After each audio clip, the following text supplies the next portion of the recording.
మనోళ్ళందరూ విదేశాలకు వెళ్ళి చదువుకుంటుంటే విదేశాల వాళ్ళు వచ్చి మన దగ్గర చదువుకుంటుంటారు కాబట్టి సంఖ్య తేడా ఉంటుంది. అయితే విదేశీ విద్యార్థుల సంఖ్య ఇండియాకు వస్తున్న వాళ్ళ సంఖ్య గతంతో పోల్చుకుంటే పెరుగుతోంది. అలాగని వెళ్తున్న విద్యార్థులతో పోల్చుకుంటే తక్కువే. యాక్చువల్గా 2022లో మన వాళ్ళు విదేశాలకు వెళ్ళి చదువుకుంటున్నటువంటిది 7,52,111. అప్పుడు మన దేశానికి వచ్చి చదివేవాళ్ళు 39,202 మంది. 2023లో మన దేశం నుండి ఇతర దేశాలకు వెళ్ళి చదువుకునే వాళ్ళ సంఖ్య ఏకంగా దాదాపు 9 లక్షలకు చేరుకుంది. 8,94,783 మంది. మన దేశానికి వచ్చి చదువుకునే వాళ్ళ సంఖ్య 49,437. 2024లో మన దేశం నుంచి విదేశాలకు వెళ్ళే వాళ్ళ సంఖ్య తగ్గింది. అమెరికా, బ్రిటన్, కెనడా ఇట్లాంటి రచ్చ జరిగినటువంటి సందర్భం. దాంతో 7,60,073కి పడింది. అదే సమయంలో మన దేశానికి వచ్చే విద్యార్థుల సంఖ్య 56,538కి పెరిగింది.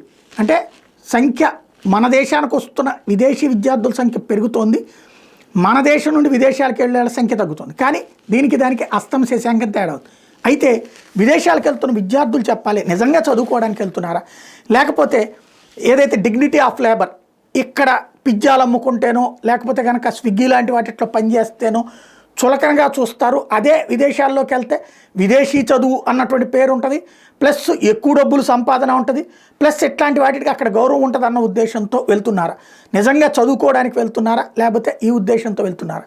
ఇది ఒక్కసారి అలా విదేశాలకు వెళ్ళిన విద్యార్థులు లేదా వాళ్ళ తల్లిదండ్రులు వాళ్ళ స్నేహితులు చెప్తే తెలుస్తుంది.